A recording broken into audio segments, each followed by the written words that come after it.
Hi friends, എല്ലാവർക്കും ഫിദൂസ് വ്ലോഗിലോട്ടേക്ക് സ്വാഗതം. അപ്പോൾ ഇന്ന് ഞങ്ങളുടെ ഉമ്മാൻ്റെ വീട്ടിൽ നിന്ന് ടൂർ പോവുകയാണ് കേട്ടോ. പെരിന്തൽമണ്ണ ജീനൂസ് പാർക്കിലോട്ടേക്കാണ് പോകുന്നത്. അപ്പോൾ ഞങ്ങൾ വണ്ടിയിൽ ഇങ്ങനെ പോവുമായിരുന്നു. അപ്പോൾ ഇഷമോളൊക്കെ ഉണ്ട് കേട്ടോ. അങ്ങനെ ഞങ്ങൾ നടന്നു പോയി. പിന്നെ അവിടെ നടന്നു പോയപ്പോൾ അവിടെ വണ്ടി പാർക്കിങ്ങിൽ നിന്നിട്ട് നമ്മൾ ജീപ്പിലാണ് കേട്ടോ പോവേണ്ടത്. അതിന് റേറ്റ് ഒന്നും വരുന്നില്ല. ഇനി അത് നമ്മൾ ടിക്കറ്റിൽ എടുക്കുന്നുണ്ടോ അറിയില്ല. പിന്നെ സ്റ്റെപ്പൊക്കെ കയറിപ്പോയപ്പോൾ നിങ്ങൾക്കിത് കാണുമ്പോൾ റെസ്റ്റോറൻറ്റിൻ്റെ പോലെ ഉണ്ടാവും. റെസ്റ്റോറൻ്റ് അല്ല, ഇതിനുള്ളിൽ എന്താണെന്ന് ഞാൻ നിങ്ങൾക്ക് കാണിച്ചു തരാം. ഇവിടെ പെരിന്തൽമണ്ണ കൊടുകുത്തിമലയിലുള്ള ലൗച്ചിനെ പോലെ ഒരു മോഡലൊക്കെ ഉണ്ട് ഇവിടെ. പിന്നെ ഞങ്ങൾ ഊഞ്ഞാലിരുന്നാടി. അപ്പോൾ നാഫി ഉണ്ട്, ഞങ്ങൾ ഇഷമോളും ഫാദിയൊക്കെ ഉണ്ട്. അങ്ങനെ ഞങ്ങൾ ഊഞ്ഞാലാടണം. ഞങ്ങളെ കാലൊക്കെ ഇങ്ങനെ എടുത്തു. പിന്നെ മേമയൊക്കെ ഉണ്ട് കേട്ടോ. കണ്ടോ ഇഷ ബേബി ചിരിച്ചു നോക്കാം. ഞങ്ങൾ ഇഷക്കുട്ടിയാണ് കേട്ടോ അത്. പിന്നെ നാഫി ഉണ്ട് കേട്ടോ അപ്പുറത്ത്. അങ്ങനെ ഞങ്ങൾ വാര്യയെന്ന് പറയുന്നത് ഞങ്ങൾ ഊഞ്ഞാലാടിയിരുന്നു. അപ്പോൾ അതിൻ്റെ ഉള്ളിൽ പറഞ്ഞാൽ നമുക്ക് ചെറിയ കുട്ടികൾക്കൊക്കെ ഇങ്ങനെ വണ്ടി ഓടിക്കാം, ജീപ്പ് അങ്ങനത്തെ ഓടിക്കുന്ന ആ ഒരു ഇതായിരുന്നു. അപ്പോൾ ഇഷക്കുട്ടി അതിൽ കയറണം എന്ന് പറഞ്ഞു. ഞങ്ങൾ കയറ്റി വീഡിയോസൊക്കെ എടുത്തു. പിന്നെ ഞങ്ങൾ താഴത്തോട്ടേക്ക് നടന്നു. കുറേ നടക്കാണ്ടായിരുന്നു, അത്യാവശ്യത്തിന് കൂടുതൽ നടക്കാണ്ടായിരുന്നു. അങ്ങനെ ഞങ്ങൾ മുകളിലോട്ടേക്ക് പോയി. മുകളിലായിരുന്നു പാർക്ക്. അവിടേക്ക് പോയി. അവിടെ ഊഞ്ഞാൽ കണ്ടപ്പോൾ ഇഷക്കുട്ടി അതിലിരുന്നു. അങ്ങനെ ഞങ്ങൾ ഊഞ്ഞാലാടി. അപ്പോൾ എൻ്റെ മേമയും എൻ്റെ 2 മേമാരും പിന്നെ എൻ്റെ മാമന്മാരും എൻ്റെ താത്തമാരും അവരൊക്കെ ഉണ്ടായിരുന്നു. അങ്ങനെ ഞാനും ആടിട്ടോ. എൻ്റെ ഉമ്മ ഉണ്ടായിരുന്നില്ല. അങ്ങനെ ഞങ്ങൾ ആടി. പിന്നെ ഫാദി ആടി, നാഫി ആടി, അങ്ങനെ ആടി. പിന്നെ അജു ആടി. അങ്ങനെ എല്ലാവരും ആടി. പിന്നെ ഞങ്ങൾ ഉൽസിക്കുത്ത് സ്ലൈഡ് അതിൽ കയറി.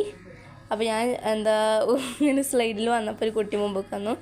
അങ്ങനെ ഞാനും ഇഷക്കുട്ടിയും കയറി. അപ്പോൾ 2 ആൾക്കും പാടെ പോരാൻ പറ്റിയതല്ലായിരുന്നു. അതിൻ്റെ ഇടയിൽ ബാക്കിൽ നിന്നും കുട്ടികൾ വന്നു. കുട്ടികളല്ല കേട്ടോ, നാഫി ഞങ്ങളുടെ കുടുംബം തന്നെയാണ്. ഓക്കെ. അങ്ങനെ ഇഷക്കുട്ടി ഒറ്റയ്ക്ക് കയറാമെന്ന് പറഞ്ഞതാണ്. അപ്പോൾ അവൾക്ക് പേടി. എന്നിട്ട് അവളെ ഉമ്മാനെ വിളിക്കാൻ കേട്ടോ. അപ്പോൾ ഇതാണ് എൻ്റെ മേമ, എൻ്റെ ഉമ്മാൻ്റെ ഏറ്റവും ഇളയ അനിയത്തിയാണ്. അപ്പോൾ പിന്നെയും കയറണം എന്ന് പറഞ്ഞുകൊണ്ട് അങ്ങനെ ഇങ്ങനെയൊക്കെ ഞങ്ങൾ കയറി. നാഫി ഒന്ന് വീകാനൊക്കെ പോയിട്ടോ, നിങ്ങൾ കാര്യമാക്കണം. വീണ്ടും അവൾ ഊഞ്ഞാലല്ല സ്ലൈഡ് കയറി. ഇവിടെ കുറേ ആക്ടിവിറ്റീസും പിന്നെ അങ്ങനെ ബലൂൺസ് എയർ നിറച്ചതൊക്കെ ഉണ്ടാവില്ലേ, പിന്നെ അങ്ങനെ സീപ്പ് ലൈൻസൊക്കെ ഉണ്ടാവില്ലേ, അതൊക്കെ ഉണ്ടായിരുന്നു. ഞങ്ങൾ രാത്രി കേട്ടോ അതൊക്കെ എടുത്തത്. ഇവിടെ 9 മണി വരെ ഉണ്ട്. രാത്രി 9 മണി വരെയാണ് സ്ലൈഡ് ഉണ്ടാവുക. ഈ ഒരു പാർക്ക് തുറക്കുക. അപ്പോൾ ഈ പാർക്കിൻ്റെ പേര് ജീനൂസ് പാർക്ക് എന്നാണ് കേട്ടോ ഇതിൻ്റെ പേര്. അപ്പോൾ ഇവിടെ ഇതൊക്കെ സ്വിമ്മിങ് പൂളൊക്കെ ഉണ്ടായിരുന്നു. പക്ഷെ ഞങ്ങൾ സ്വിമ്മിങ് പൂളൊക്കെ ഉണ്ടായിരുന്നു. പക്ഷെ അത് ഞങ്ങൾ വന്നപ്പോഴത്തേന് എയറൊക്കെ കളഞ്ഞിട്ടുണ്ടായിരുന്നു ആരോ. പിന്നെ ഇവിടെ ഒരു വ്യൂ കിട്ടുന്ന ഒരു ഇതുണ്ടായിരുന്നു, ഒരു ഭാഗം അങ്ങനെ പറയാം. അങ്ങനെ താഴത്തേക്ക് കുറേ നടക്കാണ്ട് കേട്ടോ. ഇവിടെ അത്യാവശ്യത്തിന് നന്നായിട്ട് നടക്കാണ്ട്. അപ്പോൾ അങ്ങനെ രാത്രി കാണുമ്പോൾ അവിടെ ലൈറ്റൊക്കെ കത്തിക്കുമ്പോൾ നല്ല ഭംഗിയിൽ കാണാൻ. അത് നിങ്ങളെ കാണിച്ചു എന്നേ ഉള്ളൂ. അതുകൊണ്ട് ആ ഒരു ഭാഗമാണ് കേട്ടോ ആ ഒരു കൊടുകുത്തിമലൻ്റെ പോലെ തോന്നിയത് എനിക്ക്. അങ്ങനെ ഞങ്ങൾ നടന്നു. പിന്നെ താഴോട്ടേക്ക് അത്യാവശ്യത്തിന് നടക്കാണ്ടായിരുന്നു. ഞങ്ങളവിടേക്ക് നടന്നു.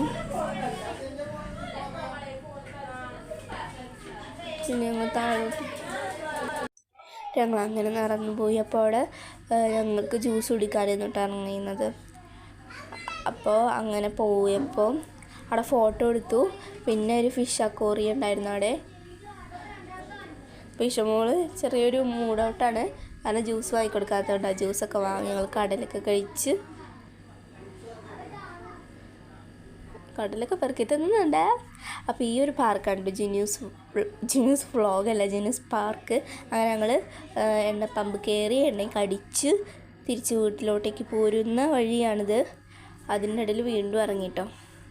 അങ്ങനെ ഞങ്ങൾ പോയി സുന്ദരി ഉറക്കം തൂങ്ങി നിന്നു. കുറച്ചേരൊക്കെ ഉറങ്ങി. പിന്നെ നീച്ച് കണ്ടോ ഇതാണ് ഞങ്ങളുടെ ഇഷക്കുട്ടി, ഇഷ മെഹറീൻ. അപ്പം ഞങ്ങളങ്ങനെ വണ്ടിയിലൂടെ ഇങ്ങനെ യാത്ര പോവുകയായിരുന്നു. പിന്നെ പാർക്കിനെ കുറിച്ച് പറയാമെന്ന് പറയുമ്പോൾ എനിക്ക് വല്ലാണ്ട് ഇഷ്ടപ്പെട്ടില്ല. 1 വയസ്സ് മുതൽ 6 വയസ്സ് വരെയുള്ള കുട്ടികൾക്ക് ചില്ല് ചെയ്യാൻ പറ്റിയ അടിപൊളി പാർക്കാണ്. പക്ഷെ അതിന് മേപ്പിട്ടുള്ള കുട്ടികൾക്ക് ഒന്നിനും ഇല്ല കേട്ടോ. അതെനിക്കിഷ്ടപ്പെട്ടില്ല. എന്നാലും ഫോട്ടോ എടുക്കാനൊക്കെ അത്യാവശ്യത്തിന് ഏരിയ ഉണ്ട്. പിന്നെ എന്താ അവിടെ ഞങ്ങൾ ഐസ്ക്രീം വാങ്ങാൻ വേണ്ടിയിട്ട് കയറി. ഒരു കടയിൽ നിന്ന് ഐസ്ക്രീമൊക്കെ വാങ്ങി മേടിച്ച് വന്നു കേട്ടോ ഞങ്ങൾ. അപ്പോൾ ചെറിയ കുട്ടികൾക്കൊക്കെ ഇഷ്ടപ്പെടും ആ പാർക്ക്. എനിക്കും ഇഷ്ടപ്പെട്ടു. എങ്കിലും അടിപൊളിയാണ്, കിഡിലാണെന്നൊന്നും ഞാൻ പറയത്തില്ല. അത്യാവശ്യത്തിന് രസമേ ഉള്ളൂ കേട്ടോ, അത്രേ ഉള്ളൂ ഞാൻ പറയാം. കാരണം അത്രയ്ക്ക് ഇഷ്ടപ്പെട്ടിട്ടില്ല. ചെറിയ കുട്ടികൾക്കൊക്കെ നന്നായിട്ട് ഇഷ്ടപ്പെടുന്ന പാർക്കാണ്. പിന്നെ ഞങ്ങൾ പോയതല്ലേ, പിന്നെ അത്യാവശ്യത്തിന് നന്നായിട്ട് നടക്കാനും ഉണ്ട്, ഫോട്ടോ എടുക്കാനുള്ള അത്യാവശ്യത്തിനുള്ള ഏരിയ ഒക്കെ ഉണ്ട്. അപ്പോൾ ഇന്നത്തെ വീഡിയോ ഇത്രയേ ഉള്ളൂ. എല്ലാവർക്കും ബൈ.